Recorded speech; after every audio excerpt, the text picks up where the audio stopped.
Hey, welcome everyone.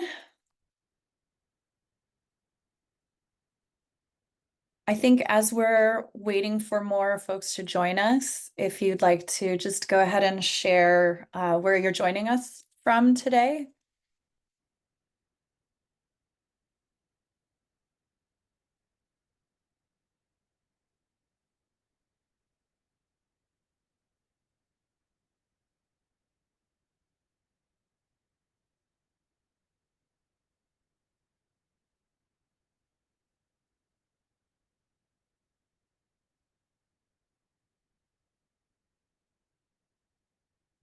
Hello, hello.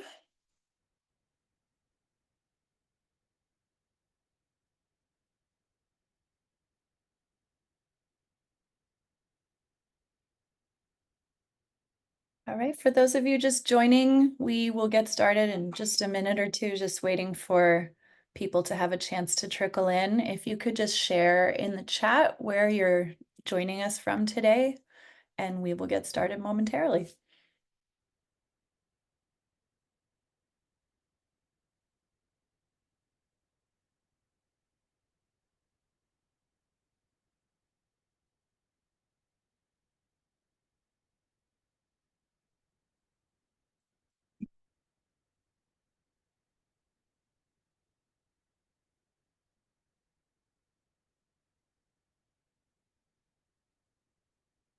All right, so why don't we go ahead and get started?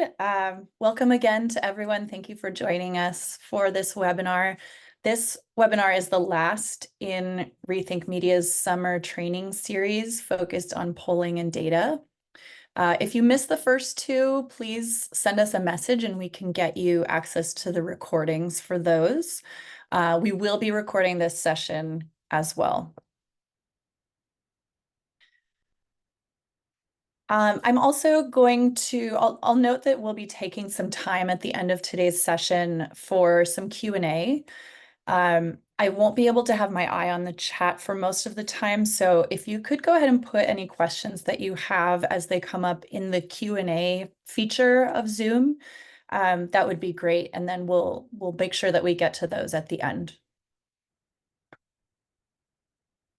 So let's go ahead and get started.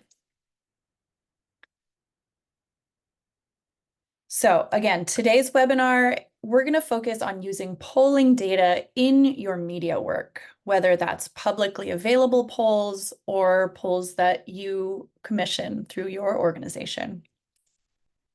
My name is Adrienne Lynette. I'm Rethink Media's Associate Director of Research and Analysis. And we are also going to be hearing today a little later from my colleague Haley Savino, Senior Communications Associate on the Inclusive Democracy team. So today we're going to talk about three important steps in using polling data in your media campaigns. The first is assessing the existing public opinion landscape. The second is using polling data to inform your broader media strategy. And the third is incorporating that data into your everyday media work. We'll start with assessing the public opinion landscape. One of the reasons that polling is so useful to those of us in advocacy work is that ultimately we're trying to reach an audience of the public. So knowing where the public stands on our issues is useful, often crucial, to creating compelling messages.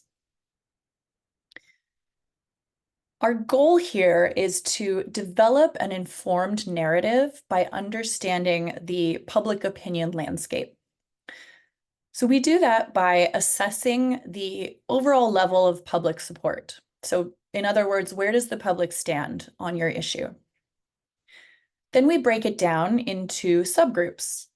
How do attitudes vary across different demographic groups? We contextualize it, looking at how opinions have changed over time. And then we figure out why.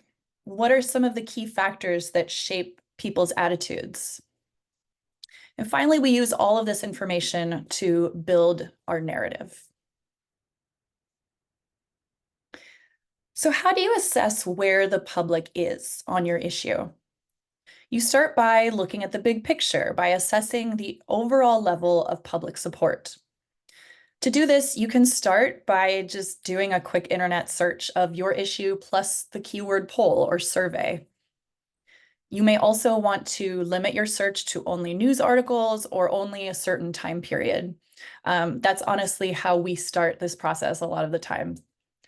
You can also ask us at Rethink. Sometimes we know about relevant polls that are harder to find or might not be publicly available. So let's look at some examples of polling that is publicly available that we might use to understand certain issue sets. One of the issues we work on at Rethink, as some of you know, is money in politics. And this Pew chart from July 2023 shows 72% public support for limits on campaign spending, a finding that has been confirmed by many additional polls in recent years.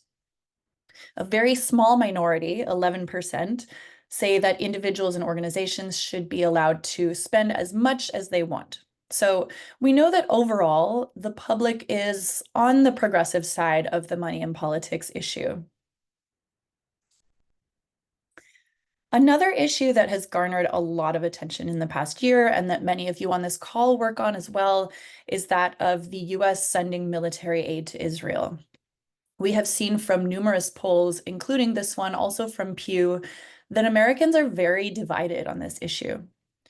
As you can see here, responses were almost exactly evenly distributed among each of 6 possible answers.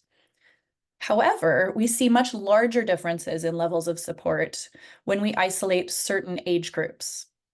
As I'm sure you've all heard, young Americans are much more wary of sending military aid to Israel. So there's a huge difference between the youngest respondents here and the oldest ones. They're basically inverses of each other. We also see big partisan differences in a lot of poll questions, which I'm going to talk about some more in a moment. Sometimes there are major differences between racial or religious groups, and sometimes there isn't much difference between these groups. It really depends on the question and on the issue. I'm going to come back to this idea of subgroups and how you might apply this kind of information in your media work in a few minutes.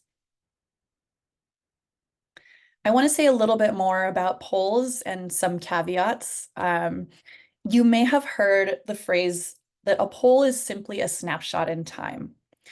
A single poll can only measure how that sample of people is feeling in that moment and may be of limited predictive value when it comes to how someone will vote or whether they'll take action on a given issue.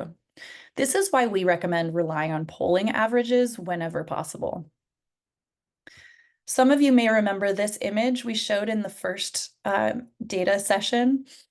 It's an aggregation of polling on Donald Trump's favorability ratings over time from the 538 website.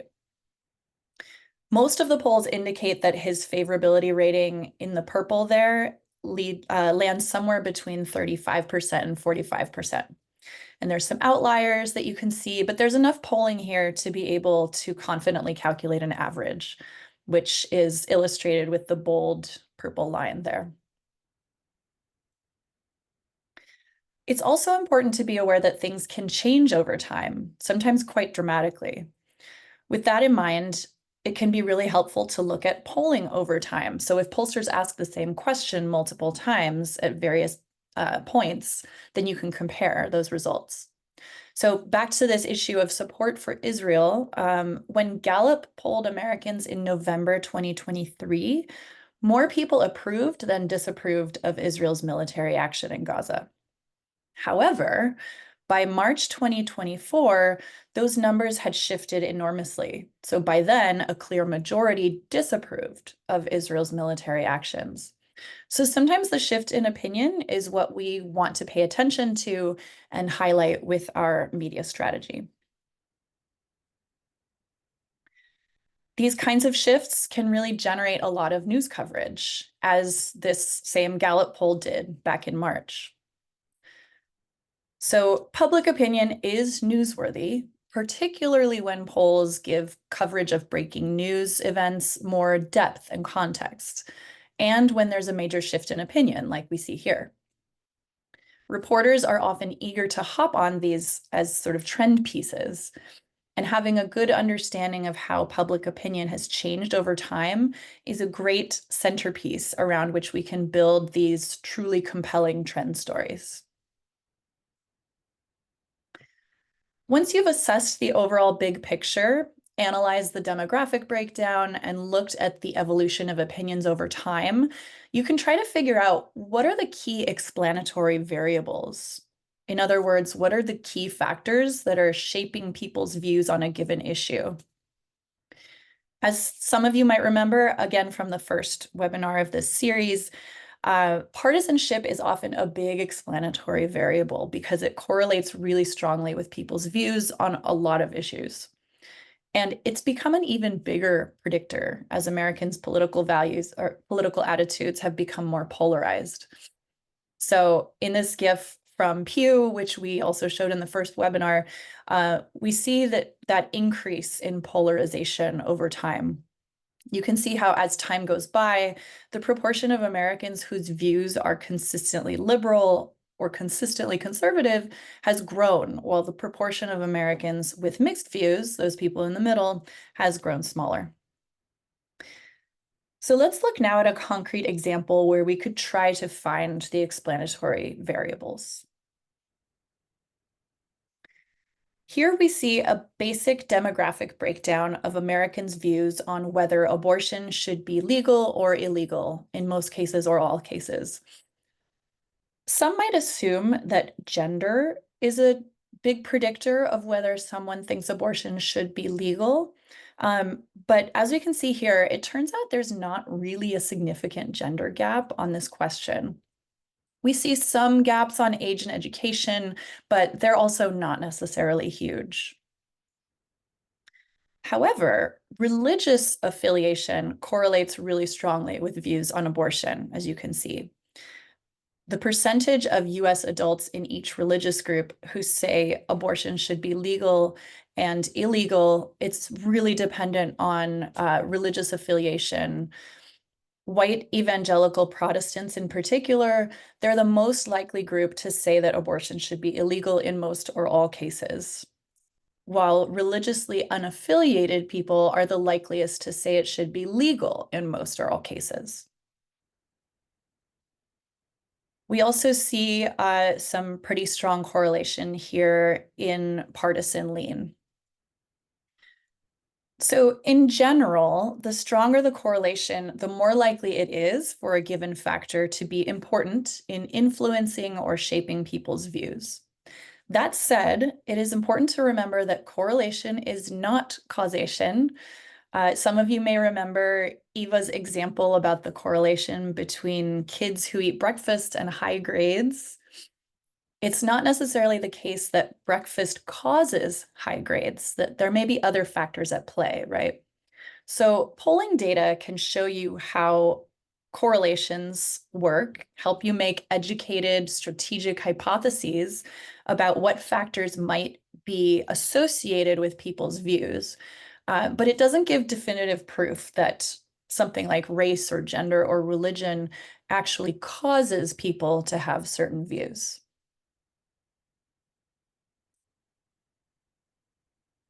Understanding which factors can lead to people forming opinions about your issue can spark great ideas for pitching novel angles to the folks covering those issues, some of which have already been covered ad nauseum, right? This piece in The Atlantic about a Christian minister arguing for abortion rights is a great example of this. This message in this piece will go farther because of its connection to religion, which, as we just saw, is a high predictor for people's opinions about abortion access. So once we have an understanding of the public opinion landscape, and at this point, we may also have begun to form a narrative in our heads, we want to use polls to inform our media strategy. Developing an informed strategy is all about your audience. Messaging and strategies to get our messages out requires us to learn about our audience, learn about the best messengers to reach them, understand your audience's media consumption habits, and determine the best outlets to reach them. So first, identifying your audience. Depending on your goals, you can use your understanding of the public opinion landscape to identify your audience. So if you're trying to pass a ballot initiative in San Francisco, for example, you'll want to understand the opinions of voters who live in San Francisco. If you want to bring people out to the streets to protest Israel's military action, maybe young progressives are a key audience. Once you've identified your audience, you can use polls to learn as much as you can about them. So, for example, if you're hoping to reach Asian American voters, polls can tell you that there are about 15 million Asian American eligible voters in 2024. This poll from Pew also tells us that Asian Americans are the fastest growing group of eligible voters in the country, which could also be useful information for your media strategy. And besides demographics, polls can tell you about the priorities and political attitudes and beliefs of specific segments of the population. Looking again at some poll survey data on Asian Americans, we see that there are a variety of different ways that Asian Americans might talk about their identity, which could be really important if you're looking to craft a message that will appeal to this population, that would really resonate with them. All right, so we've used polling data to learn more about our audience. Now let's take a moment to think about how we can use polls to understand which messengers will be most effective in reaching that audience. One great resource that we make use of a lot here at Rethink is Gallup's yearly poll on institutional trust.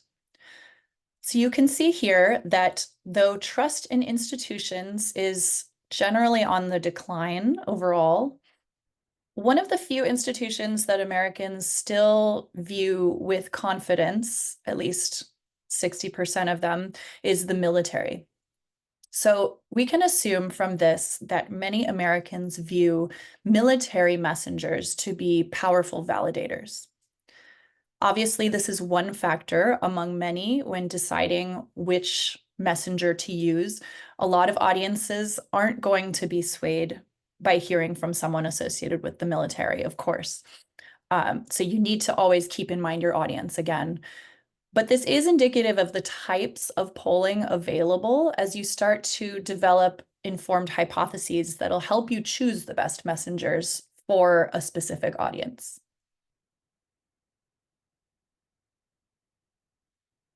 So now that we better understand our audience and we've gotten a better handle on the messengers who will be the most persuasive in bringing them over to our side, let's think about where we can reach them.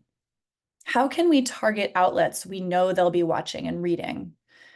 Pew puts out a fairly comprehensive review of which platforms US adults get their news from and how these consumption habits continue to evolve and shift over time.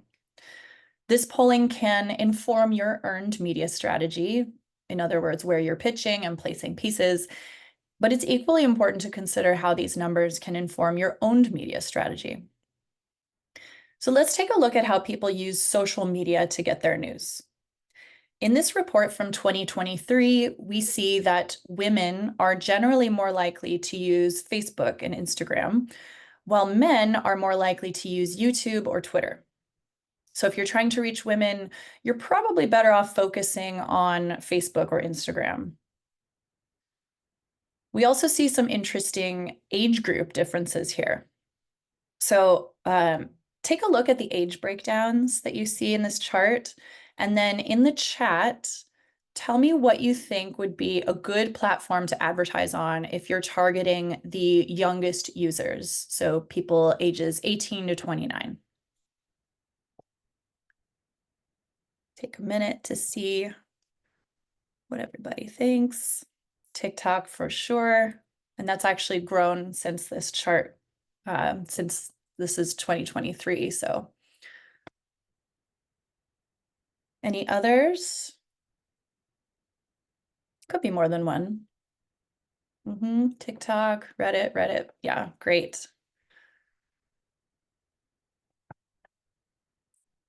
Okay. And bonus points. What would be the platform that would be the least likely to be helpful in reaching young people based on this chart?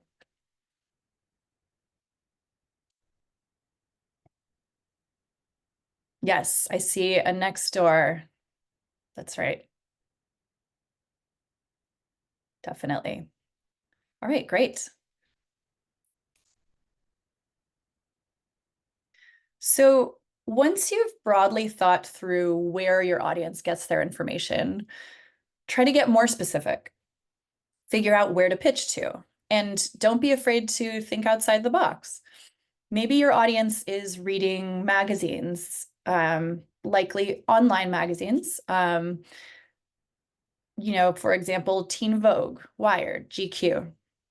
If they're on social media a lot, maybe they're big consumers of digital first media like Vox, Remezcla, or Blavity.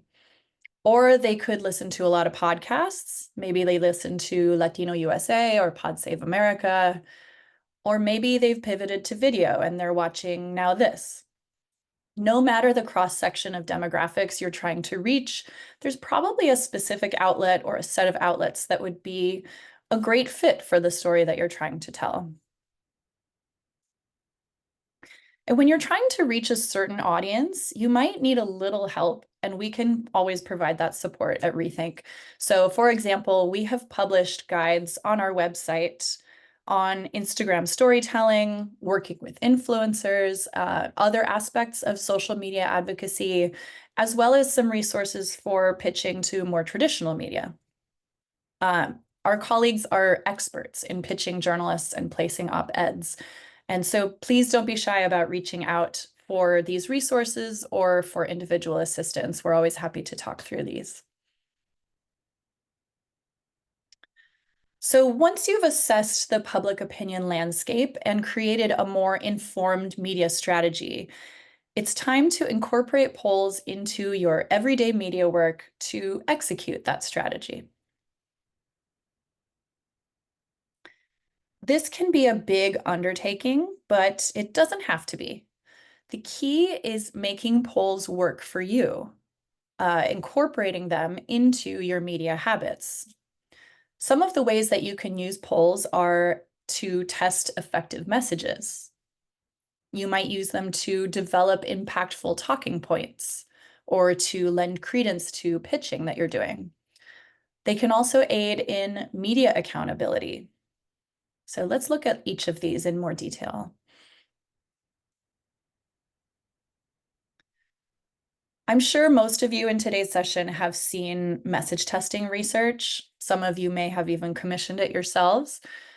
You may remember from the first training in this series that most message testing research is conducted through what are called single topic polls. This type of polling is a great tool for finding the most effective messages because it allows for a more in-depth exploration of a particular topic. You can use experiments and you can do A/B tests in this kind of polling.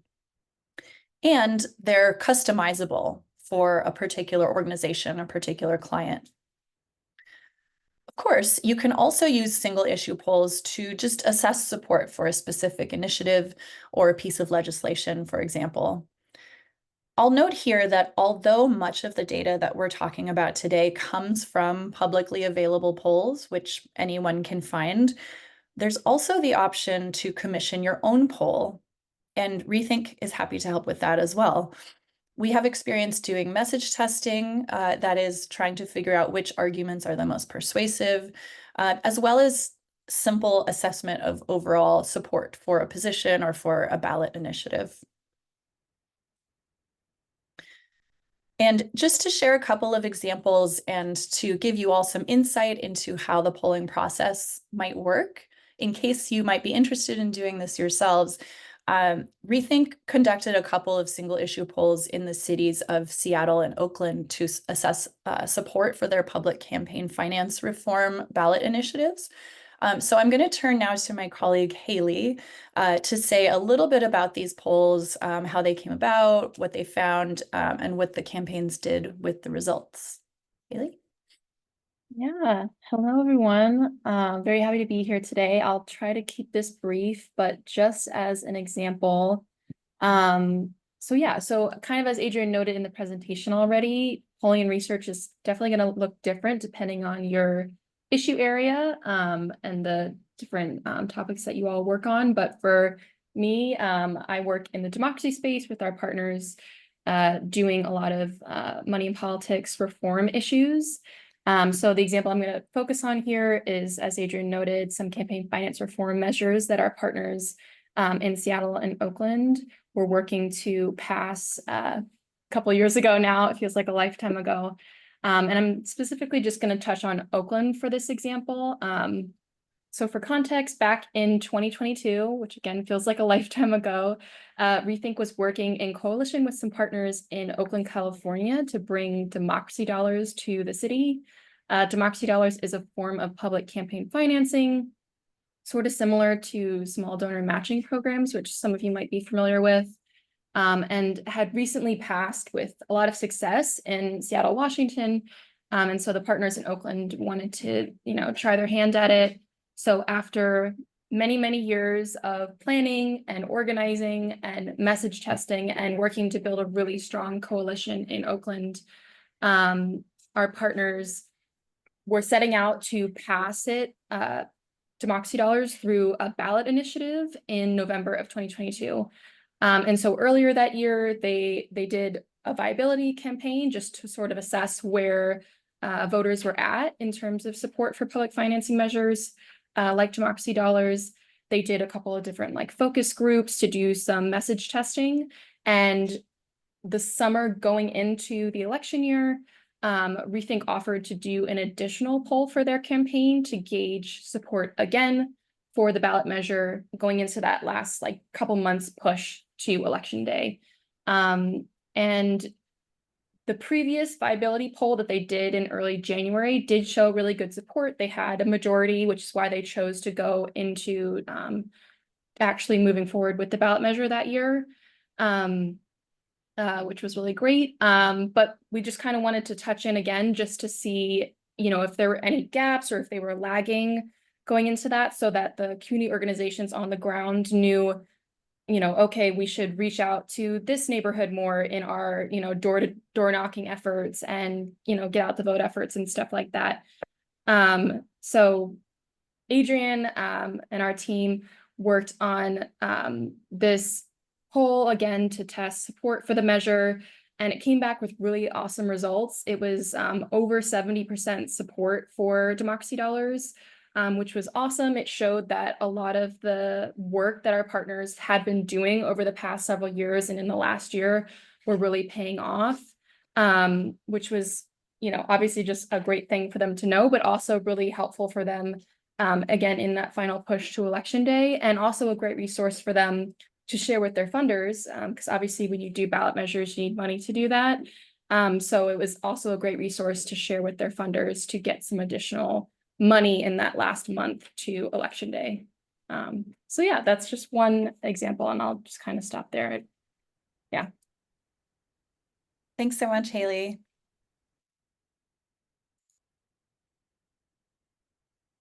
All right, so you can also use polls to strengthen and lend authority to talking points you use in op-eds, in broadcast interviews, all of these media appearances that you might make.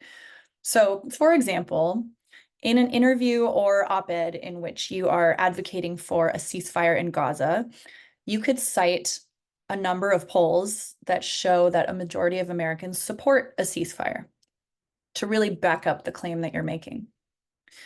There are a lot of ways to effectively weave polling data into your pitches to reporters or in your social media campaigns. No matter the data or the circumstance, though, there's one thing to keep in mind. Always try to foreground the narrative, not the numbers. The data could be the hook or the headline, but if it doesn't speak to a vivid new trend or an insight into people's lives, if you don't connect it to people in a sort of emotional way somehow, you'll have a harder time making a compelling story. Two ways to make sure the narrative doesn't get lost are to humanize the data whenever possible and to pair the numbers with compelling spokespeople who can put a face to the charts and the data sets that you're sharing. So I'm going to show a couple of examples of this kind of thing in action. So this tweet, I still call them tweets, sorry. This talks about people from different religious backgrounds all calling for a ceasefire, which is great because it's an inclusive, humanizing way to make the case. It goes further to talk about the shared value of protecting civilian life, which is something that most people can agree upon. There are also a series of headlines linked here that back up these claims.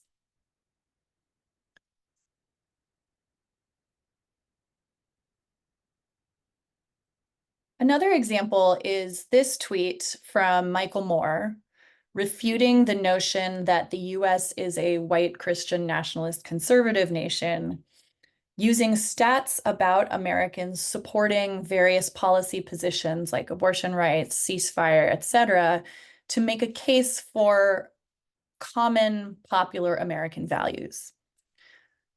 And then the photo with Kamala Harris takes the statement a step further by suggesting that what we can do to show our support for these positions is to vote for her. Both of the tweets that I've just shown you use numbers, but they also bring in appeals to shared values as well as calls to action. These examples also make use of a concept called social norming.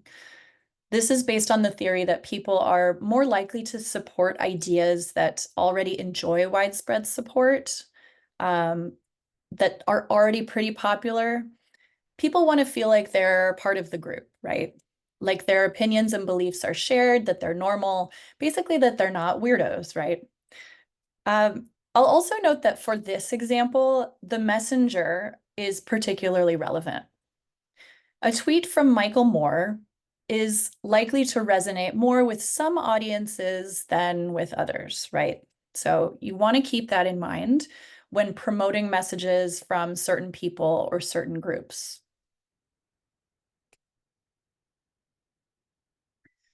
Your organization can also use polling data to develop graphics, like this one from Breakthrough News, which juxtaposes public support for a ceasefire against congressional support. And the two bars side by side there really show this difference. And that can galvanize people to push their representatives to change their positions, for example.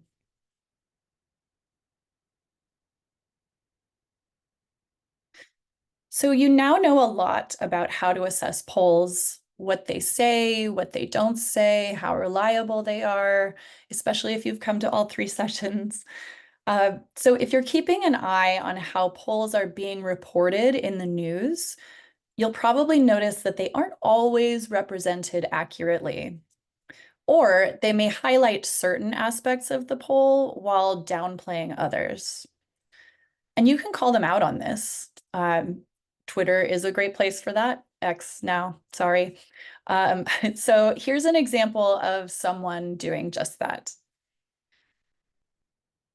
So this user retweeted a headline from the Washington Post that says that the House vote was nearly split and GOP has edge on economy and turnout. And the user posts an image with this retweet of the survey findings and says this headline only mentions GOP edge on economy, despite the poll showing Democrats ahead on several issues. So the original headline is not wrong per se, but it's focusing on specific findings from the data, right? And if you or your organization are looking to pivot that to highlight other aspects of the findings, then this is a nice model of doing that sort of thing. Another similar example calls out the way The Hill worded its headline about a poll. So they said more than 4 in 10 say Trump would win re-election if vote were today. The tweet rephrases this headline to clear majority says Trump would lose 2020 election if vote were today. And then added a snarky comment at the end for good measure.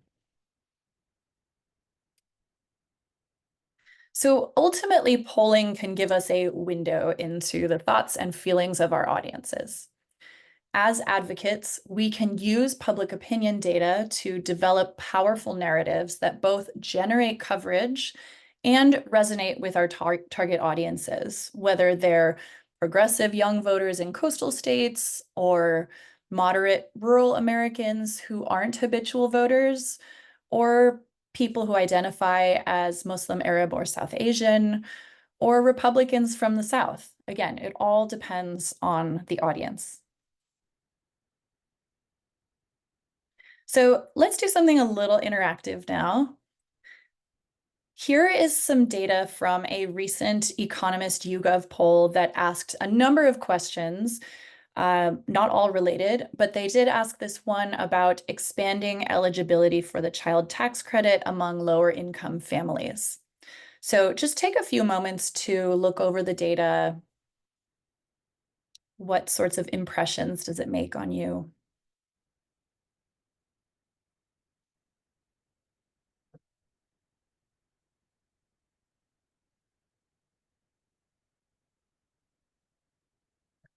So let's imagine that you are part of an organization that is advocating for expanding this eligibility for the child tax credit. Based on this data, what audience would you say is your base? That is, people who are more likely to already be on your side on this issue. And you can go ahead and put your responses in the chat. There's not necessarily one right answer here because we can combine demographic groups as well.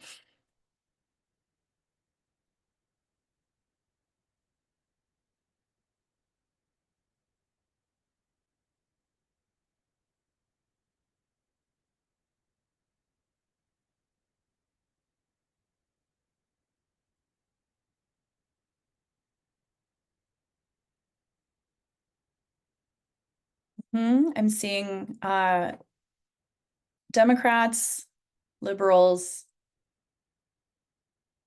Yeah, that's right. So the group here with the highest level of support is that it's the self-identified liberal.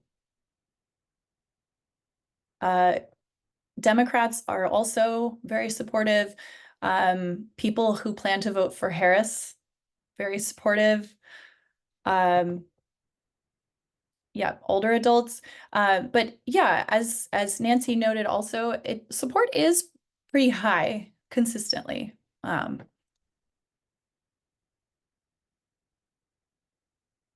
Great.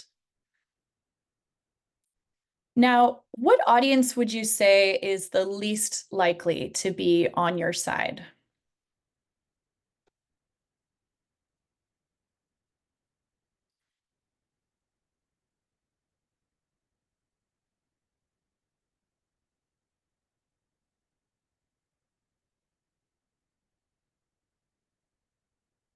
Yep. Republicans. Makes sense, right? The inverse of kind of what we just said. And one more, what audience is the least certain about how they feel about this?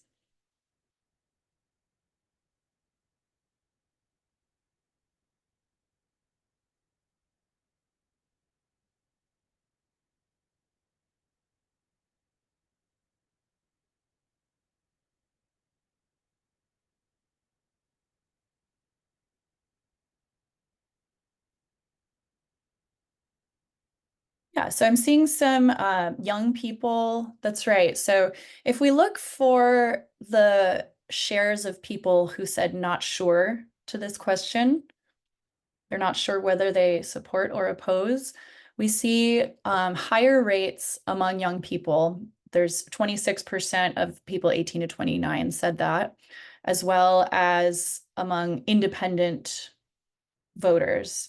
So Another thing to note here, not all polls will do this in their crosstabs, but YouGov often will give you a variety of ways of looking at party ID or ideological lean. Here we have vote intent, ideology, party ID, and then party ID with leaners.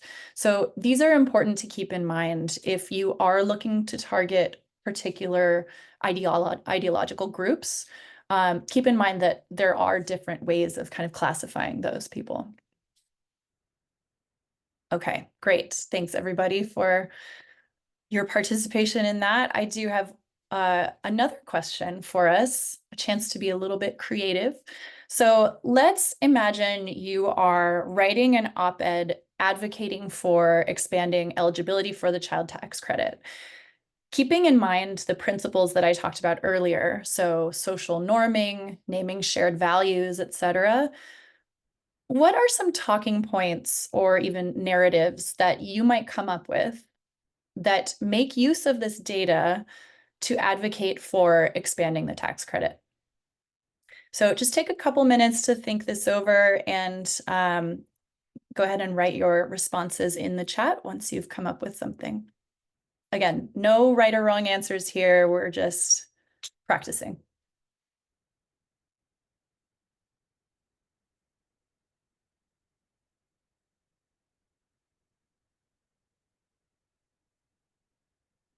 Okay, great. I see the majority of Americans, irrespective of party, support expanding the child tax credit.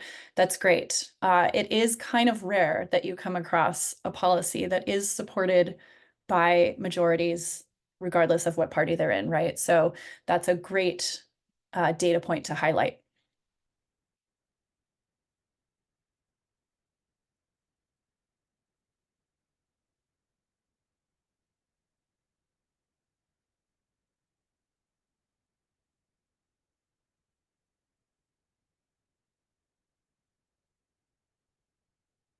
Any other ideas? I see even Republicans support expanding the child tax credit. Yes, that's great. It's sort of a spin on the same idea that regardless of party, even the people you wouldn't necessarily expect support this policy.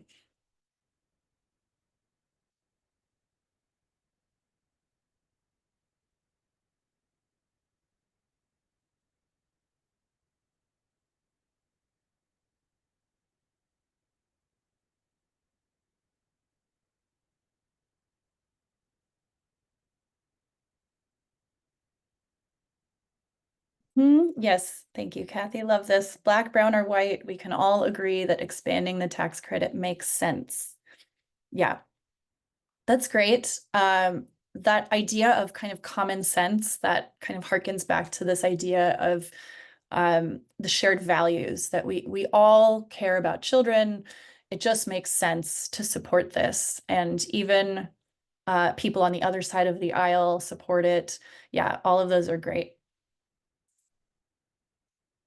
Great. All right. Thank you, everybody, for your ideas. You can continue putting those in the chat if you'd like to.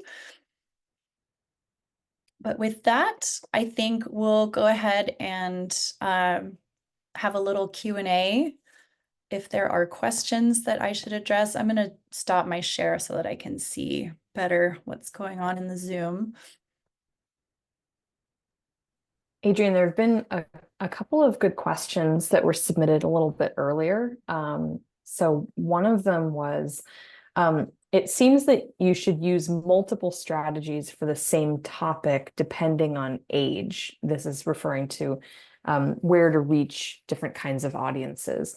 So is there one platform that works most broadly through all ages in case you were kind of pressed for time or didn't have a lot of capacity to be doing multiple channel kind of outreach?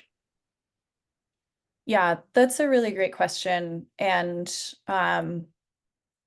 again, you want to think really carefully about your audience and who you're trying to reach. But one thing that is maybe helpful in this regard is that even though a lot of people turn to social media for news content, a lot of times they're seeing the headline or seeing a snippet on TikTok, on X, whatever it is. But the actual article is from a news source like Vox, like Washington Post, like Slate. So that's kind of a way to potentially get a little bit more bang for your buck, if you will, is pitching to outlets that have a pretty decent reach and that also are likely to be picked up on social media, because then they're shared more widely. People get clicks that way. Eva or Haley, is there anything else you would add to that? No, I mean, I think that is the answer that I would give as well. And, and you can also cross promote your own coverage. So if you're speaking to journalists at, let's say, Vox or the New York Times even, or, a local paper, there's absolutely no reason why you can't also then promote that coverage on X, on TikTok, on Instagram, wherever maybe a different age group, on Nextdoor, if you're trying to reach a certain demographic, you can still be doing that yourselves, in addition to the platform itself, or the outlet itself, doing a lot of that cross promotion. But Adrian's absolutely right that many of these outlets these days have very robust social media kind of programs and arms that are doing a tremendous amount of promotion of their own content.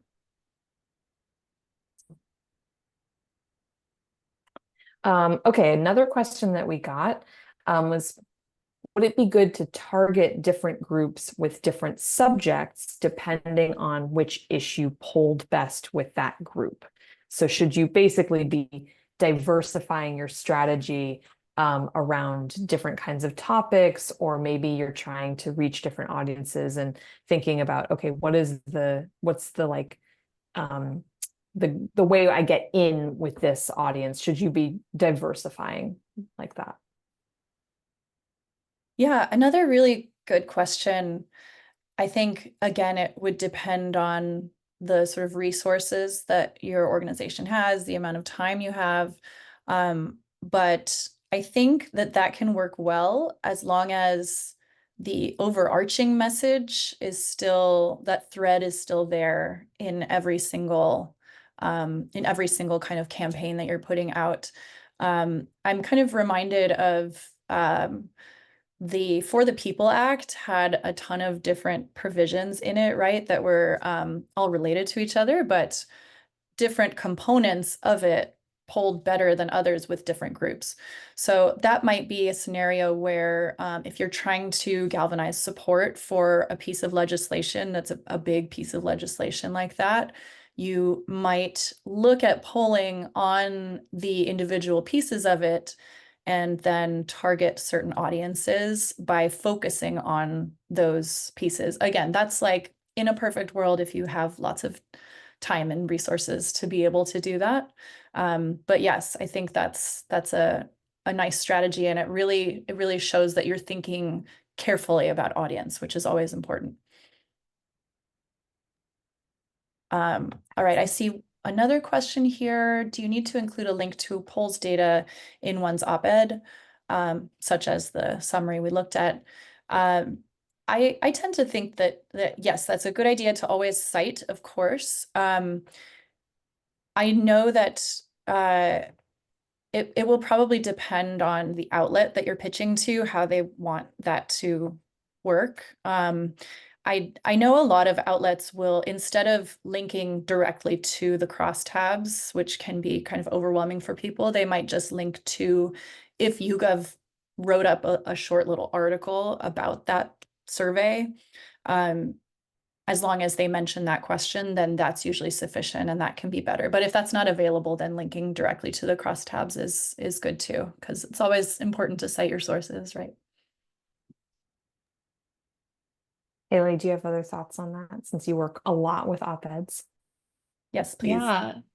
I mean, yes, we definitely always suggest that to our partners, and that's something I always do. I have seen in like certain news articles, like NBC, ABC, like a lot of the more recently horse race polling that you guys have talked about with the presidential election, they don't always cite the poll so people can parse through it themselves, but I think that's more because they're doing like internal, like in-house polling with a certain firm. And then they're just kind of giving the top lines throughout the article, but definitely in an op-ed, I would 100% link to, YouGov or whatever the poll that you're using. Yeah, and I think I mentioned this, but it really varies widely from pollster to pollster how much detail they give. I shared that example from YouGov actually because they really reliably share their crosstabs, and they're very, relatively easy to understand, and it's nice that they make them available, but not all pollsters will do that. Sometimes you can ask, other times they're keeping it private. So it just depends on which pollster. Great. Right. I'm not seeing any other questions, and I didn't see any really in the chat that didn't get answered. But if you have any last minute questions, you can pop them into the Q&A. Otherwise, we can wrap up. Yeah. Well, thanks so much, everybody, for attending. Oh, I see a question. How much does it cost to have someone do a poll for you? This also really, really depends on the number of people, what your audiences are. But if you or an organization that you work with are at all interested in pursuing doing a poll, please get in touch with us, because we can kind of help you navigate that and help you just kind of give you the lay of the land as to who are the good pollsters. We've done polls before as well, but if we're not able to do it, then we can kind of help talk you through how to find the right resources for that.